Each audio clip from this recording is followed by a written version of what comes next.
नमस्कार। तो आज हम लोग बात करने वाले हैं यूनिफॉर्म सिविल कोड के बारे में। और आज के इस वीडियो में हम लोग जानेंगे कि यूनिफॉर्म सिविल कोड आखिर है क्या, यूनिफॉर्म सिविल कोड के इम्प्लीमेंट होने से हमारे इंडिया में क्या चेंजेस आएंगे, यूनिफॉर्म सिविल कोड को कुछ लोग अपोज क्यों कर रहे हैं, और यूनिफॉर्म सिविल कोड हमारे इंडिया में जब इम्प्लीमेंट होगा तो इससे फ़ायदे क्या होंगे और क्या इसके कुछ नुकसान भी है।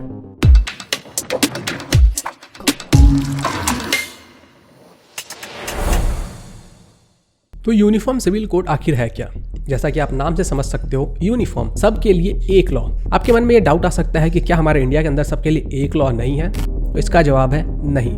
हमारे इंडिया के अंदर सभी के लिए एक लॉ नहीं है। कुछ चीज़ों में है बट कुछ चीज़ों में नहीं है। जैसे कि क्रिमिनल चार्जेस में सब जगह यूनिफॉर्म लॉ अप्लाई होता है, चाहे वो किसी भी कास्ट से आता हो, रिलीजन से आता हो। इंडिया के अंदर अगर कोई भी इंसान कुछ जुर्म करता है तो वो किसी भी जाति, धर्म या संप्रदाय से आता हो, फर्क नहीं पड़ता है, सभी के ऊपर एक लॉ अप्लाई होगा। लेकिन बाकी की चीज़ों में ऐसा नहीं है, जैसे कि मैरिज, डिवोर्स, अडॉप्शन। तो इन सब चीज़ों के लिए अलग अलग लॉज हैं। अलग रिलीजन से आने वाले लोगों के लिए अलग लॉ है। अगर हमारे देश के अंदर यूनिफॉर्म सिविल कोड लागू हो जाता है तो ये जो लॉज हैं, चाहे आप अडॉप्शन की बात कर लो, मैरिज की बात कर लो, डिवोर्स की बात कर लो, सब के लिए बराबर हो जाएंगे। हिंदू हो, मुस्लिम हो, सिख हो, ईसाई हो, कोई भी हो, सब के लिए एक लॉ होगा। फॉर एग्जाम्पल, अगर आप मैरिज की बात कर लो तो हिंदूज़ के लिए जो लॉ है वो ये है कि आप सिर्फ एक ही महिला से शादी कर सकते हो। जब तक आप उस महिला को डिवोर्स नहीं देते तब तक आप दूसरी महिला से शादी नहीं कर सकते हो। और वहीं पे जो मुस्लिम्स हैं उनके लिए ऐसा नहीं है। मुस्लिम्स 4 शादियां कर सकते हैं और वो चारों बीवियों को एक साथ रख सकते हैं। फिर डिवोर्स में भी कुछ इसी प्रकार का है। अब इससे होता ही है कि जो मुस्लिम औरतें होती हैं उनके साथ इनइक्वालिटी होता है और उनके ऊपर ज़्यादा अत्याचार होता है। उनको बोलने का मौका भी नहीं मिलता है, ना वो अपने जस्टिस के लिए फाइट कर पाती हैं। खैर, इन सब चीज़ों को हम लोग आगे डिटेल में डिस्कस करेंगे। उससे पहले जान लेते हैं कि ये जो यूनिफॉर्म सिविल कोड है ये इतना ज़रूरी क्यों है, इतना इंपॉर्टेंस क्यों रखता है। यूनिफॉर्म सिविल कोड हमारे देश के लिए इतना ज़्यादा इंपॉर्टेंस इसलिए रखता है क्योंकि ये हमारे संविधान में लिखा हुआ है। हमारे संविधान में एक आर्टिकल है जो कि है आर्टिकल 44, और इस आर्टिकल में ये लिखा हुआ है कि हमारे देश के अंदर जितने भी लोग हैं उन सब के साथ कोई भी भेदभाव नहीं होनी चाहिए और इसके लिए सब के लिए एक लॉ होना चाहिए। जब हमारे संविधान को लिखा जा रहा था तो भीमराव अंबेडकर ये चाहते थे कि हमारे देश के अंदर कोई भी लोग हो, चाहे वो किसी भी रिलीजन से आता हो, किसी भी कास्ट से आता हो, उनके ऊपर किसी भी तरीके का रेसिज्म ना हो, उनके साथ कोई भेदभाव ना हो। इसीलिए सबके लिए एक लॉ होना चाहिए। वैसे तो आप लोगों ने हर जगह पढ़ा होगा कि हमारा जो देश है वो सेक्युलर है, बट क्या ये सेक्युलर है? मुझे नहीं लगता है, क्योंकि अगर हमारा देश सेक्युलर होता तो इसमें हर एक रिलीजन को इक्वली ट्रीट किया गया होता। लेकिन क्या ऐसा होता है? ऐसा नहीं होता है। हमारे देश के अंदर मुस्लिम्स के लिए अलग लॉज हैं, हिंदूज के लिए अलग लॉ है। तो फिर ये सेक्युलर कैसे हुआ? जब तक यूनिफॉर्म सिविल कोड इंप्लीमेंट नहीं होता है तब तक हमारा देश सेक्युलर नहीं होगा, क्योंकि सेक्युलरिज्म का तो डिफिनेशन ही यही है कि लॉ के अंदर हर एक रिलीजन को इक्वली देखना। बीजेपी ने अपने 2019 के मैनिफेस्टो में ये कहा था कि वो लोग यूसीसी इंप्लीमेंट करेंगे अगर वापस से बीजेपी की गवर्नमेंट सेंट्रल गवर्नमेंट में आती है। अब बीजेपी चाहती है कि हमारे इंडिया को एक सेक्युलर स्टेट बनाया जाए, लेकिन वहीं पे दूसरी तरफ बहुत सारे ऐसे भी लोग हैं जो कि चाहते हैं कि ये जो यूनिफॉर्म सिविल कोड है वो हमारे देश के अंदर इंप्लीमेंट ना हो। जैसे कि एक वीडियो मैं आपके साथ शेयर करता हूँ, आप सुनिएगा उसमें ये महाशय क्या कह रहे हैं। देखिए, अमित शाह को बयान को लेके मैं सबसे पहले ये कहूंगा, मैं उनसे गुजारिश करूंगा कि वो लॉ कमीशन की रिपोर्ट पढ़ लें। हिंदुस्तान जैसे मुल्क में यूनिफॉर्म सिविल कोड लागू करना मुश्किल है। उसका वजह यह है क्योंकि हिंदुस्तान में अलग अलग कल्चर के, अलग अलग रिलीजन के लोग रहते हैं।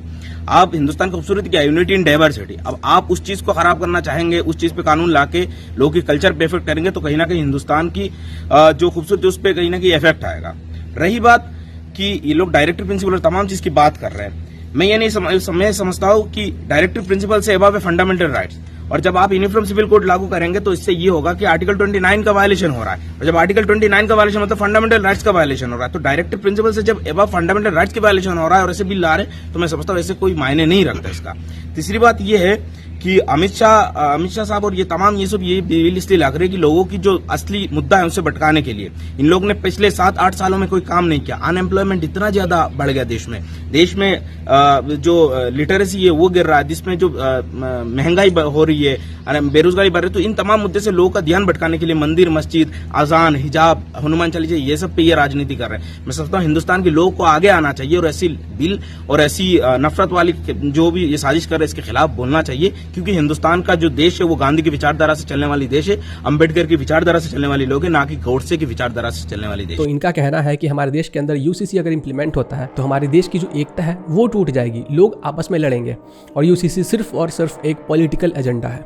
जबकि ऐसा है नहीं। चलिए अब ये जानते हैं कि हमारे देश के अंदर कुछ लोग क्यों चाहते हैं कि यूसीसी हमारे देश के अंदर इंप्लीमेंट ना हो। सबसे पहला पॉइंट, उन लोगों को ये लगता है कि अगर यूनिफॉर्म सिविल कोड इंप्लीमेंट हुआ तो सभी लोगों के ऊपर हिंदू लॉ को इंप्लीमेंट किया जाएगा, जबरदस्ती थोपा जाएगा। मतलब अगर मुस्लिम हो, क्रिश्चियन हो, किसी और रिलीजन से आता हो, उनके ऊपर जबरदस्ती हिंदू लॉ को थोपा जाएगा। जबकि ऐसा है नहीं। यूनिफॉर्म सिविल कोड का मतलब ही है सबके लिए एक लॉ।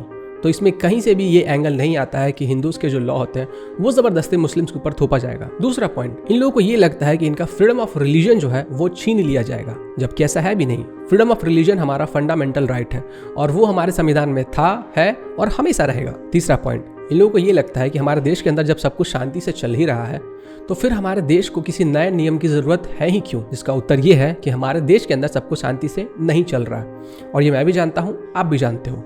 डेटा बता रहे हैं, फैक्ट्स बता रहे हैं। डेटा और फैक्ट्स के हिसाब से अगर मैं बात करूँ तो हमारे देश के अंदर ये देखा गया है, जहाँ पे भी मुस्लिम्स की जो पॉपुलेशन होती है वो बढ़ने लगती है तो वहाँ पे जो दंगे होते हैं वो ज़्यादा होते हैं। वहाँ पे लॉ एंड ऑर्डर को मेंटेन करने में बहुत ज़्यादा मुश्किलें आती है। फिर चाहे आप वेस्ट बंगाल की बात कर लो, केरला की बात कर लो, कश्मीर की बात कर लो, एग्जाम्पल्स आपके सामने हैं। जिन लोगों को ये लगता है कि हमारे कंट्री के अंदर किसी भी नए नियम की जरूरत नहीं है, तो अगर इनके लॉजिक से चला जाए तो जितने पैसे ये लोग मंथली कमाते हैं उसमें भी उनका गुजारा हो रहा है। तो फिर आप क्यों चाहते हो कि मैं अपने इनकम को बढ़ाऊं? आपका गुजारा हो रहा है ना। तो यूनिफॉर्म सिविल कोड हमारे कंट्री के बेटरमेंट के लिए है, सबके लिए इक्वालिटी लेकर आएगा, हमारे देश को ये और भी ज्यादा सेक्युलर बनाएगा। यूनिफॉर्म सिविल कोड लागू होने से डाइवोर्स लेने के लिए आपको कोर्ट में जाना पड़ेगा, जैसे कि अभी हिंदू जाते हैं या जो बाकी के रिलीजन से वो जाते हैं। बट मुस्लिम्स के केस में ऐसा नहीं है, वो अपने पर्सनल लॉ को फॉलो करते हैं, उनका अपना पर्सनल बोर्ड ऑफ लॉ है और उसके अकॉर्डिंग वो लोग जब चाहे बिना लड़की के मर्जी के डिवोर्स दे सकते हैं।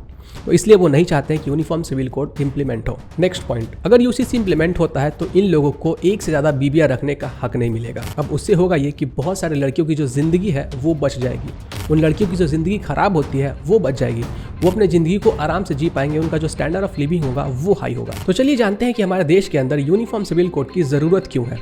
सबसे पहला पॉइंट, सेक्युलर होने के लिए। अगर हमारे देश को सेक्युलर होना है तो हमारे देश के अंदर सबके लिए एक लॉ होना चाहिए, सबके लिए, फिर चाहे वो किसी जाति, धर्म या फिर संप्रदाय से आता हो, फर्क नहीं पड़ता है, सभी लोगों को इक्वली ट्रीट किया जाएगा। और इससे निकलता है हमारा दूसरा पॉइंट, यूनिटी। अगर सभी लोगों को इक्वली ट्रीट किया जाएगा तो कोई डिस्क्रिमिनेशन नहीं होगा, डिस्क्रिमिनेशन नहीं होगा तो लोगों के बीच में मतभेद नहीं होगा, मतभेद नहीं होगा तो दंगे नहीं होंगे, और दंगे नहीं होंगे तो लोग एक साथ मिलकर रहेंगे। अब इसी से हमारा तीसरा पॉइंट निकल के आता है और वो है सिस्टम के ऊपर से बर्डन हटेगा, बर्डन कम होगा। अब हमारे देश के अंदर दंगे नहीं होंगे, लड़ाई झगड़े नहीं होंगे, तो इसके कारण हमारा जो सिस्टम है उसके ऊपर से बर्डन कम होगा, कोर्ट के ऊपर से बर्डन कम होगा, जो पुलिस वाले हैं उनके ऊपर से बर्डन कम होगा, और इसके कारण हमारा जो देश है वो डेवलपमेंट पे ज़्यादा फोकस कर पाएगा, टेक्नोलॉजीज पे ज़्यादा फोकस कर पाएगा। चौथा पॉइंट, यूसीसी आने से जो मुस्लिम महिलाएं हैं उनको बहुत ज़्यादा राहत मिलेगी।